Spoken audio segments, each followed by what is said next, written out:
Hai hai hai, kembali lagi bersama aku di Drama View.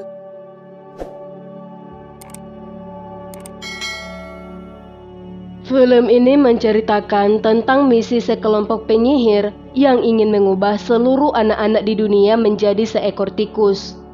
Demi menggagalkan tujuan para penyihir itu, bocah laki-laki ini nekat untuk melawan mereka, walau saat itu tubuhnya sudah disihir juga menjadi tikus.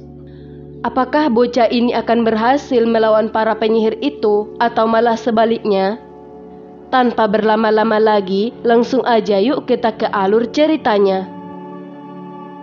Film diawali dengan seorang bocah laki-laki yang sedang syok setelah mengalami kecelakaan mobil bersama kedua orang tuanya. Bocah tersebut bernama Charlie. Dalam kecelakaan itu, nyawa kedua orang tuanya tak dapat diselamatkan. Sekarang ia yatim piatu nih, dan dengan senang hati neneknya akan mengasuhnya di sebuah kota kecil bernama Alabama. Di rumah neneknya, ia menempati kamar ibunya dulu. Ia yang masih trauma nih, berulang kali merasa bersedih dan belum bisa merelakan kepergian kedua orang tuanya itu. Melihat itu, si nenek yang baik hati terus memberikan kasih sayangnya agar ia tak merasa kehilangan. Perlahan, perasaan sedihnya itu berangsur menghilang dan ia mulai beradaptasi dengan kehidupannya yang sekarang. Suatu hari, sang nenek memberikannya hadiah berupa tikus betina. Charlie yang melihat itu merasa senang dan memberi nama tikus itu dengan sebutan Daisy. Kehadiran Daisy membuat kehidupan Charlie sepenuhnya membaik. Namun bukan berarti hidup Charlie akan berjalan normal. Saat ia sedang asyik nih menari dalam rumahnya, tanpa disadari, kini ia menjadi incaran seorang penyihir. Paginya, ia bersama neneknya pergi belanja ke supermarket. By the way, nenek ini memiliki keahlian nih dalam membuat obat-obatan herbal. Saat sang nenek sedang belanja, Charlie mencari paku untuk membuat kandang peliharaannya itu. Dan saat ia hendak mengambilnya, ia tiba-tiba didatangi seorang wanita berpenampilan aneh yang menawarinya sebuah permen. Wanita itu menutup kepalanya, dan betapa terkejutnya Charlie ketika melihat seekor ular keluar dari tangan wanita itu. Saat nenek menghampiri cucunya, penyihir itu seketika menghilang, dan Charlie yang ketakutan segera mengajak neneknya pulang. Malamnya, ia menceritakan yang terjadi tadi, di mana ia didatangi seorang wanita dengan penampilan yang sangat aneh dan menawarinya sebuah permen. Lalu sang nenek bertanya, apakah ia memakai sarung tangan panjang sampai ke sikunya dan apakah suaranya terdengar mengerikan. Charlie yang mendengar itu mengiyakan semua pertanyaan sang nenek, karena semua ciri-ciri yang dikatakan si nenek sama persis dengan wanita yang menghampirinya tadi. Lalu sang nenek menyuruh Charlie untuk berhati-hati, karena yang ia lihat tadi bukan wanita biasa, melainkan penyihir jahat yang saat ini sedang mengincarnya. Awalnya, Charlie yang mendengar itu gak percaya, karena menurutnya penyihir itu hanya ada di negeri dongeng saja. Sang nenek dengan serius membenarkan ucapannya itu dan memberinya perintah agar mulai sekarang Charlie berhati-hati dengan wanita yang tadi. Lalu sang nenek menceritakan masa lalunya, di mana dulu ia punya seorang sahabat nih. Mereka selalu menghabiskan waktu bersama, namun suatu hari temannya itu akhir-akhir ini suka melamun. Dan tiba-tiba ada seorang wanita yang menawarinya sebuah permen. Sang nenek tiba-tiba memiliki firasat yang buruk nih terhadap sahabatnya itu dan melihat kondisinya. Ia kemudian lega setelah melihatnya yang baik-baik saja. Namun hal itu tak berlangsung lama, karena paginya sang nenek mendapati temannya itu telah berubah menjadi seekor ayam di hadapannya. Ia mencoba menjelaskan nih apa yang ia lihat tadi, namun orang-orang di sana menganggapnya gila. Setelah mendapatkan respon itu, sang nenek memilih untuk diam. Menyadari kalau cucunya sekarang jadi incaran para penyihir itu, ia kemudian masuk nih ke sebuah ruangan yang dipenuhi benda-benda medis dan obat-obatan herbal buatannya. Setelahnya, ia melempar batu-batu itu dan membawa Charlie untuk menginap di hotel untuk sementara. Di perjalanan, nenek bercerita kembali nih kalau penyihir itu memiliki komunitas rahasia yang dipimpin oleh Greenwich atau sering disebut penyihir agung. Sesampainya di hotel, sang nenek sedang check-in nih. Dan saat itu juga, Charlie berpapasan dengan bocah gendut ini namanya Bruno. Dan kebetulan juga di hotel itu sedang menyambut kedatangan komunitas dari International Society yang merupakan sebuah komunitas yang memiliki tujuan untuk mencegah kekerasan pada anak. Lalu petugas di sana mengantar Charlie dan neneknya menuju kamar nomor 776. Tak lama setelahnya, wanita dari komunitas International Society pun datang dan disambut oleh staf hotel di sana. Malamnya, sebelum tidur, sang nenek bercerita kembali nih tentang ciri-ciri para penyihir itu.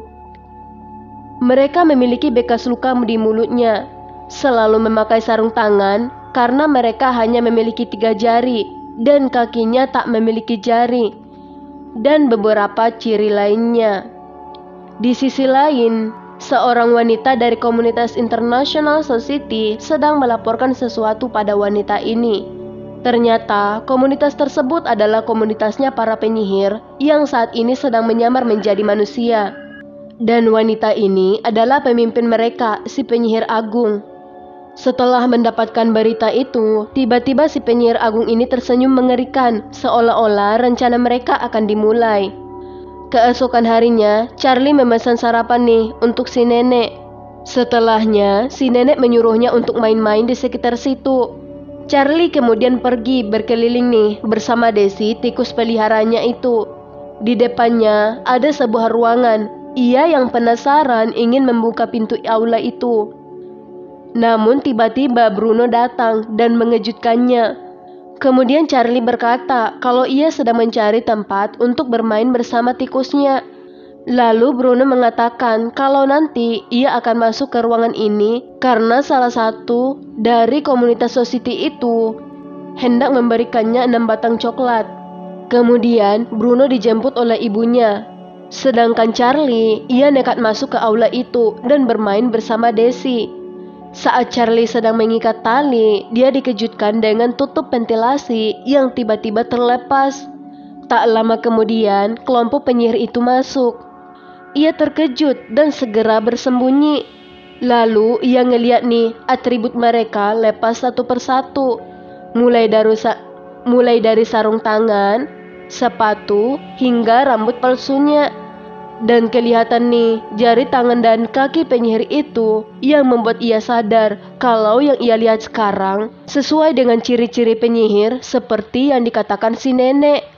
Lalu penyihir itu membuka rapaknya dengan kesal karena bocil masih banyak yang berkeliaran.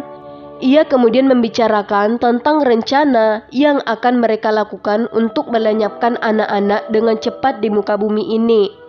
Lalu tiba-tiba salah satu penyihir menyela perkataan si penyihir agung. Dan tak segan-segan ia menghukum penyihir itu sampai berubah jadi abu. Kemudian ia berencana nih untuk memasukkan ramuannya itu ke sebuah permen yang nantinya permen itu akan dijual di toko di setiap kota sehingga seluruh anak di muka bumi dengan cepat akan berubah menjadi seekor tikus. Ia juga sudah punya eksperimen nih yang sebentar lagi akan datang di hadapan mereka. Charlie yang masih terpaku dengan rencana jahat para penyihir itu tiba-tiba teringat dengan perkataan Bruno beberapa jam lalu. Seketika penyihir agung mulai mencium aroma Charlie nih. Ia mulai ketakutan. Beruntungnya Bruno tiba-tiba datang untuk menagih coklat yang telah dijanjikan si penyihir agung. Bruno yang tak tahu apa-apa dengan lahap memakan coklat yang ada di hadapannya itu. Tak lama setelahnya, ia kemudian berubah menjadi seekor tikus gendut kayak gini. Para penyihir di sana dengan bersemangat ingin membunuh tikus gendut itu. Beruntungnya, Desi tikus peliharanya Charlie datang membantu. Hal itu membuat Charlie panik. Ditambah lagi, ia baru tahu kalau ternyata tikusnya itu bisa bicara. Si penyihir agung mengikuti tikus itu, dan sialnya Charlie ketahuan dan segera diseret keluar. Dan sekarang nasibnya sama seperti Bruno nih. Ia sekarang berubah jadi tikus. Dengan sekuat tenaga, mereka berusaha untuk kabur dari kejaran para penyihir itu. Hingga akhirnya mereka lolos nih dari kejaran penyihir itu.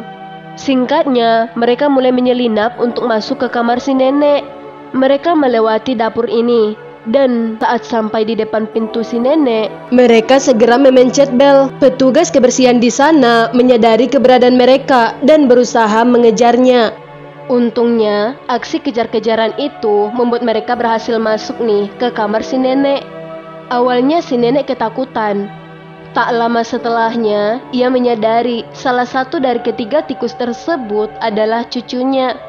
Kemudian mereka berkenalan nih. Ternyata Desi juga adalah korban si penyihir 4 bulan yang lalu. Lalu mereka menceritakan semuanya nih, termasuk rencana para penyihir dalam waktu dekat ini. Nenek lalu berkata, seandainya ia memiliki sebotol ramuan yang dibuat si penyihir agung, kemungkinan ia bisa mengembalikan wujud mereka ke wujud semula. Mereka menyadari kalau kamar si penyihir agung berada tepat di bawah kamar mereka.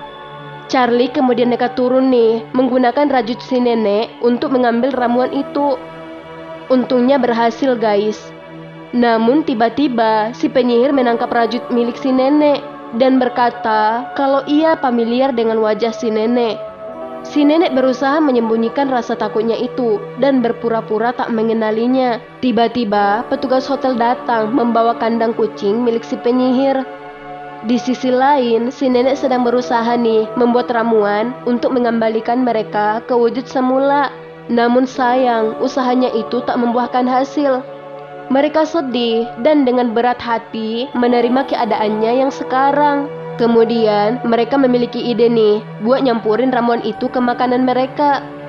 Dengan begitu, para penyihir itu akan berubah menjadi tikus, sehingga gak akan ada korban lagi. Mereka kemudian menjalankan aksinya dan menyelinap ke dapur. Walau susah, mereka terus berusaha buat nyampurin ramuan itu ke sup yang akan dihidangkan ke para penyihir. Si nenek kemudian pergi ke ruang makan untuk memastikan rencana mereka berhasil atau tidak.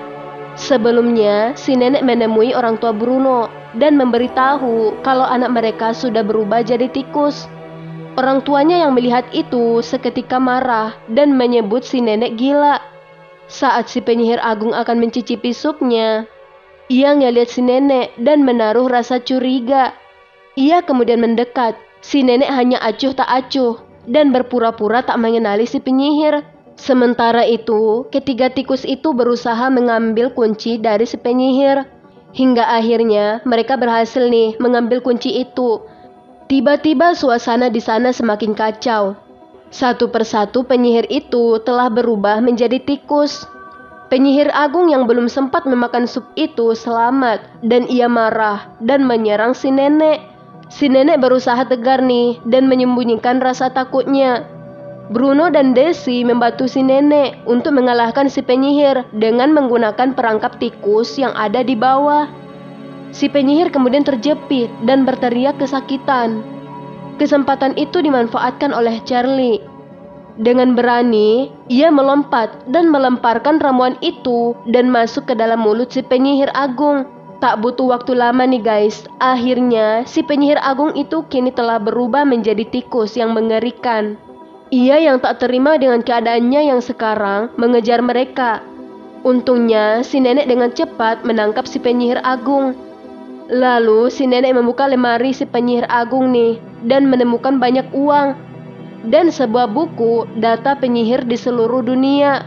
Si nenek kemudian mengambil uangnya itu untuk perjalanan keliling dunia. Sebelum pergi, si nenek mengeluarkan kucing peliharaan si penyihir agung dan hendak memakan tuannya sendiri. Lalu mereka check out nih dari hotel itu dengan uang yang banyak di kopernya. Dan tak lupa, si nenek memberikan tip pada si pelayan hotel yang sudah melayani mereka. Mereka senang karena bisa mengalahkan penyihir itu. Sebelum pergi, si nenek kembali memberitahu ibunya Bruno, namun ia malah shock dan tak percaya dengan perkataan si nenek. Si nenek kemudian memutuskan untuk membawa Bruno bersama mereka. Si nenek dan 3 tikus itu menjadi keluarga yang baik dan mereka punya misi nih dan berencana akan keliling dunia untuk menghancurkan para penyihir yang masih ada. Film pun selesai. Gimana guys ceritanya? Seru gak? Kalau suka, bantu aku ya buat like, subscribe, dan nyalain lonceng notifikasinya juga. Dan kalau kalian punya rekomendasi film nih yang ingin aku review, boleh ya tulis judulnya di kolom komentar. See you!